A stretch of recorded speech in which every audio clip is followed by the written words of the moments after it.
నేను బడ్జెట్ ప్రవేశపెడితే అధ్యక్ష Goebbels media ఒకటి రాసింది అధ్యక్ష. 13 సార్లు గత ప్రభుత్వం అంటూ ప్రస్తావన, 16 సార్లు చంద్రబాబు గారి గురించి మాట్లాడారు అనేటువంటిది. థ్యాంక్స్ చెప్తున్నా అధ్యక్ష వాళ్ళకి. ఎందుకనంటే ఇంత తక్కువ చెప్పానా నాకు గుర్తు చేశారు అధ్యక్ష. ఇంకా ఎక్కువ చెప్పేలా ఉన్నాయి అనేటువంటిది కూడా వాళ్ళకి సందర్భంగా గుర్తు చేస్తున్నారు అధ్యక్ష. గత పాలన గురించి, గౌరవ ముఖ్యమంత్రి గురించి ఇంకా ఎక్కువ సార్లు చెప్పాల్సిన అవసరం ఉందని చెప్తున్నా అధ్యక్ష. మీ అనుమతితో 2 చిన్న స్టోరీస్ని సభ దృష్టికి తేవాలనుకుంటున్నా అధ్యక్ష. 2 దేశాల కథను చెప్పాలనుకుంటున్నా అధ్యక్ష. ఇజ్రాయెల్ ఒకటి అధ్యక్ష, జపాన్ ఒకటి అధ్యక్ష. నాజీల హిట్లర్ నేతృత్వంలో యూదుల మీద ఏ రకమైనటువంటి మారణ హోమం జరిగింది అనేటువంటిది మనం చిన్నప్పుడు చదువుకున్నాం అధ్యక్ష. నరక కూపాలుగా వాళ్ళని కాన్సన్ట్రేషన్ క్యాంపుల్లో పెట్టారు అధ్యక్ష. గ్యాస్ చేంబర్లలో పెట్టి చంపారు అధ్యక్ష. లారీల్లోకి ఇట్లా ఎక్కించి క్లోజ్డ్ లారీల్లోకి ఆ ఎగ్జాస్ట్ ఫ్యాన్ లోపలికి పెట్టి చంపారు అధ్యక్ష. తిండి లేకుండా చంపారు అధ్యక్ష. మానవ జాతి చరిత్రలో ఎంత హీనంగా క్రూరంగా చంపొచ్చో ఆ జాతిని సమూలంగా నాశనం చేయాలి అనేటువంటి ప్రయత్నం చేశారు అధ్యక్ష. దాని పేరు హాలోకాస్ట్ గా ప్రపంచం గుర్తించింది అధ్యక్ష. అది ఎంత దారుణం అంటే 60 లక్షల మంది అధ్యక్ష. 66 మిలియన్ అంటే ఆ రోజు జనాభాలో 60 లక్షల మందిని చంపారు అధ్యక్ష. కానీ ఆ దేశం ఇవాళ ఏమన్నా తుడిచిపెట్టుకుపోయిందా అధ్యక్ష? ఆ దేశంలో కసి పుట్టింది అధ్యక్ష. ఆ కసి పుట్టడమే కాదు అధ్యక్ష, ఆ జాతి ఈ మరెన్నటికీ కూడా మరిచిపోకూడదు ఈ దారుణాన్ని అంటూ వాళ్ళొక పాఠ్యాంశంగా పెట్టుకున్నారు అధ్యక్ష. ఒక రోజు కాదు అధ్యక్ష, 1వ తరగతి నుంచి 10వ తరగతి వరకు పాఠ్యాంశాలుగా పెట్టుకున్నారు అధ్యక్ష. ఆ హాలోకాస్ట్ గురించి 1వ తరగతి పిల్లాడి నుంచి 10వ తరగతి వరకు వాళ్ళ గ్రేడ్ పెరిగే కొద్దీ హాలోకాస్ట్ గురించినటువంటి పాఠాలు పెరుగుతాయి అధ్యక్ష. వాళ్ళకి వెళ్తే ఆ మారణ హోమాలు ఎట్లా జరిగాయి అనేటువంటిది ఒక డ్రామాల రూపంలోనూ లేకపోతే ఎనాక్టింగ్ రూపంలోనూ ఆఖరికి ఆ రోజు బతుకున్నటువంటి వాళ్ళ చేత కథనాలు చెప్పించడంతోనూ ఒక్కొక్క సెమిస్టర్ కూడా పెట్టారు అధ్యక్ష హాలోకాస్ట్ మీద. అంటే ఒక జాతి తన చరిత్రను మర్చిపోతే ఆ జాతి ఎప్పటికీ కూడా బాగుపడదు అనేటువంటి సిద్ధాంతాన్ని వాళ్ళు నమ్మారు అధ్యక్ష. అందుకని ఇవాళ ప్రపంచంలోనే ఒక శక్తివంతమైనటువంటి దేశంగా ఎదిగింది అధ్యక్ష. అతి చిన్న దేశం, అనంతపూర్ జిల్లా అంత దేశం అధ్యక్ష. ఇవాళ టెక్నాలజీలో నంబర్ 1, అగ్రికల్చర్ హార్టికల్చర్ లో నంబర్ 1. తమ మీదకి వస్తే ఎవరినైనా ఎదిరిస్తామని సత్తా చాటేటువంటి ఒక దేశం గురించి చెప్పడం కాదు అధ్యక్ష. ఒక జాతిలో ధైర్యాన్ని స్థైర్యాన్ని నింపాలి అనంటే పదే జరిగినటువంటి నష్టాన్ని చెప్పాలి, చరిత్రను చెప్పాలి.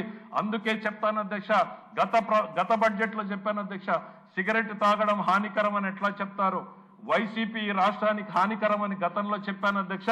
ఇప్పుడు మళ్ళీ చెప్తున్నా అధ్యక్ష, వైసీపీ నెవర్ అగైన్ అనేటువంటిది కూడా చెప్పాలి అధ్యక్ష. మనం ఒక్క రోజుతో ఏదో చెప్తే మర్చిపోతాం అనేటువంటిది కాదు అధ్యక్ష. ప్రతిరోజు ప్రతి ఒక్కరూ చెప్తూనే ఉండాలి అధ్యక్ష. ఈ తెలుగు జాతి ఎన్ని రకాలైనటువంటి కష్టాలు పడింది, మన భవిష్యత్తు, మన పిల్లల భవిష్యత్తుని ఏ రకంగా దుర్మార్గంగా పనిచేశారు. ఇందాక గణబాబు గారు చెప్పారు కదా అధ్యక్ష, శుక్రవారం వస్తుందంటే ఏం జరుగుతుందో స్వేచ్ఛగా మాట్లాడలేడు, ఉద్యోగస్తుడు బయటపడలేడు.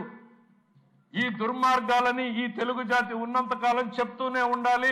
వైసీపీ నెవర్ అగైన్ అనేటువంటిది మన నినాదం కావాలి అధ్యక్ష. కూటమి వన్స్ అగైన్ అనేటువంటిది కూడా మనం అందరం కూడా ముందుకు తీసుకెళ్లాలి అనేటువంటిది ఈ సందర్భంగా గుర్తు చేస్తా ఉన్న అధ్యక్ష.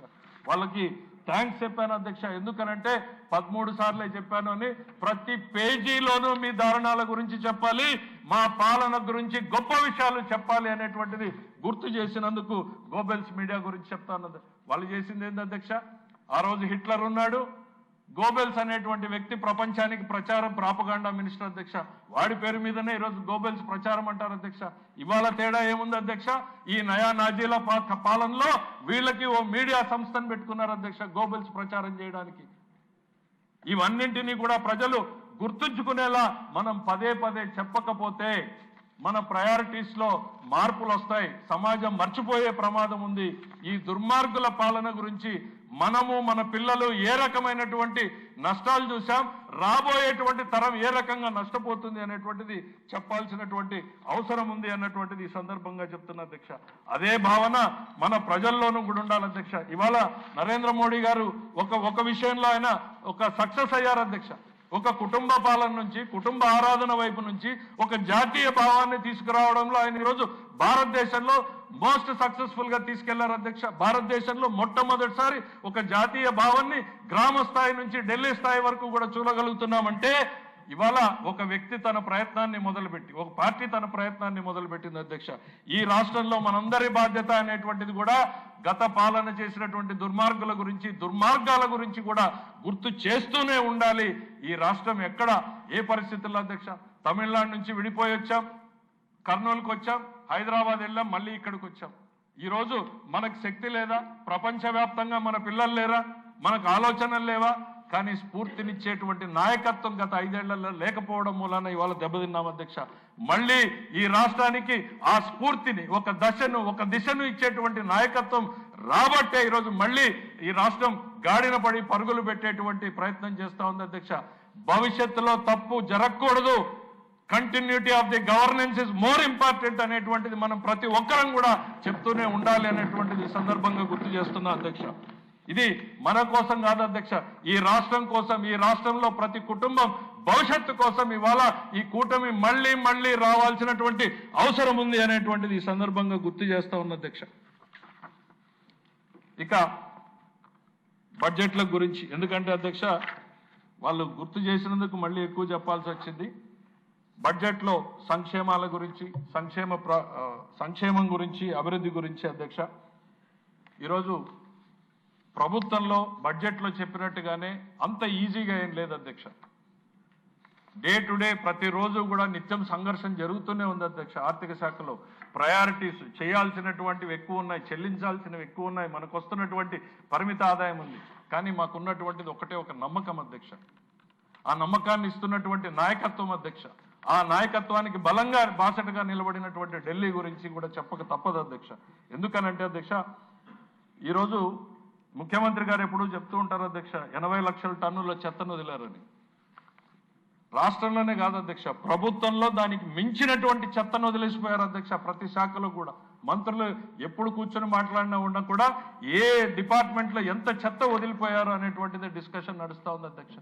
దాన్ని ప్రక్షాళన చేయడానికే సమయం అంతా కూడా సరిపోతుంది అధ్యక్ష. ఈరోజు మాకు వచ్చినటువంటి వారసత్వ సమస్యలు గతంలో కూడా చెప్పాం, నేను చెప్తూనే ఉన్నా అధ్యక్ష. ది కాస్ట్ ఆఫ్ రిపిటేషన్ పదే పదే చెప్పాల్సినటువంటి అవసరం ఉంది. 9,74,000 కోట్ల రూపాయల బకాయిలు పెట్టిపోయారు అధ్యక్ష. ఉద్యోగస్తులకు కావచ్చు, లేకపోతే చెల్లించాల్సినటువంటి బిల్లుల విషయంలో కావచ్చు, సగం నిలిపేసినటువంటి ప్రాజెక్టులు కావచ్చు, నిర్లక్ష్యం చేయబడినటువంటి ప్రాజెక్టులు కావచ్చు, ఇలా ప్రతి రంగంలోనూ హాస్పిటల్స్కి ఇవ్వలేదు అధ్యక్ష, స్కూల్ పిల్లలకి ఇవ్వలేదు అధ్యక్ష, మధ్యాహ్న భోజనానికి ఇవ్వలేదు అధ్యక్ష, ట్యూషన్ ఫీజు రీయింబర్స్మెంట్ ఇవ్వలేదు అధ్యక్ష, ఆఖరికి చిక్కీలలో కూడా బకాయిలు పెట్టిపోయినటువంటి గత ప్రభుత్వం అధ్యక్ష. అవన్నింటినీ కూడా సరిచేసి నిశ్శబ్దంగా పనిచేసుకుంటూ వెళ్తా ఉన్నాం అధ్యక్ష. ఎందుకనంటే ఒకే ఒక నమ్మకం అధ్యక్ష, ఈ రాష్ట్ర ప్రజానీకం మా మీద పెట్టినటువంటి నమ్మకాన్ని మేము మర్చిపోవడం లేదు అధ్యక్ష. ఏదైతే కూటమికి ఒక్కొక్క ఓటు పడిందో అధ్యక్ష, ఆ ఓటు వెనకాల వాళ్ళ ఆలోచనలు, ఆకాంక్షల్ని మేమందరం కూడా గుర్తుపెట్టుకుంటున్నాం అధ్యక్ష. అధికారం అనేటువంటిది మాకు ఒక సాధనం మాత్రమే, ప్రజలకు పనిచేయడానికి అనేటువంటిది పదే పదే ముఖ్యమంత్రి గారు చెప్తా ఉన్నటువంటిది మేము మాటల్లో, చేతల్లో కూడా చేసి చూపిస్తా ఉన్నాం అనేటువంటిది ఈ సందర్భంగా చెప్తున్నా అధ్యక్ష. మీకు కొన్ని ఉదాహరణలు చెప్పాలి అధ్యక్ష. గతంలో పీపీఎల్ రద్దు చేయడం మూలాన దాదాపు 12,250 కోట్ల రూపాయలు ఈ రాష్ట్ర ప్రజానీకం మీద భారం పడింది అధ్యక్ష. ట్రూ అప్ వేశారు అధ్యక్ష. ఈరోజు సమర్థవంతంగా 2 సంవత్సరాలు కష్టపడితే దేశ చరిత్రలో మొట్టమొదటిసారి ట్రూ డౌన్ చేయగలుగుతున్నాం అధ్యక్ష. 13 పైసల్ని సేవ్ చేయగలుగుతున్నాం అధ్యక్ష యూనిట్కి. ఇక్కడ ఎంత చేశాము అన్నదానికన్నా కానీ ఎంత సమర్థవంత వైపు వెళ్తున్నాము అనేటువంటిది ఇది ఒక ఎగ్జాంపుల్. మా ఆలోచనలు ఏంటి, మా ప్రయారిటీలు ఏంటి అనేటువంటిది అధ్యక్ష. దానికోసం మొట్టమొదటిసారి తగ్గించారు అధ్యక్ష. ఇక ఇసుక ఎక్సైజ్ గురించి చెప్పాలి అధ్యక్ష. 7,000 కోట్ల రూపాయలు ఇసుకలో జరిగింది, మనం అందరం కూడా చూసాం అధ్యక్ష. మైనింగ్ ఆదాయం ఇంకో దగ్గర వస్తుంది అధ్యక్ష. మైనింగ్ ఆదాయం ఏ రకంగా పక్కదారి పట్టింది, ఎక్సైజ్ ఏ రకంగా పక్కదారి పట్టింది, ఆ తర్వాత ఎన్సీఎల్టీలో కూడా సిగ్గు లేకుండా వీళ్ళు చివాట్లు పెట్టి పెనాల్టీలు వేయించుకున్నటువంటి పాలన గత ప్రభుత్వం అధ్యక్ష. వాళ్ళు ఇవాళ నీతులు శుద్ధులు చెప్పేటువంటి ప్రయత్నం చేస్తా ఉన్నారు అధ్యక్ష. ఈరోజు అమరావతి ఆపేశారు, పోలవరాన్ని ఆల్మోస్ట్ కూలదోసినంత పని చేశారు అధ్యక్ష. పీపీఏలతోటి ఈ ప్రాజెక్టులని సర్వనాశనం చేశారు. పనిచేసేటువంటి ప్రతి పరిశ్రమని కూడా మూత వేసే దిశగా అడుగులు వేయించారు అధ్యక్ష. మళ్ళీ కేంద్ర ప్రాయోజిత స్పాన్సర్డ్ స్కీమ్స్ అన్నింటినీ కూడా రివైవ్ చేసి దాదాపు 6,600 కోట్ల రూపాయలు వాళ్ళు ఆగిపోతే మేము వచ్చిన తర్వాత అవన్నీ కూడా తీసుకురావడం. ప్రతి ఒక్క రోజు కూడా గత పాలన దుర్మార్గాల నుంచి సరిచేయడానికే సరిపోతుంది అధ్యక్ష. పదే పదే చెప్పాలనుకున్నటువంటిది, ఒక దుర్మార్గుల పాలన పెడితే ఏ రకంగా ఒక తరం నష్టపోతుంది అనేటువంటిది చెప్పే ప్రయత్నమే అధ్యక్ష ఇది.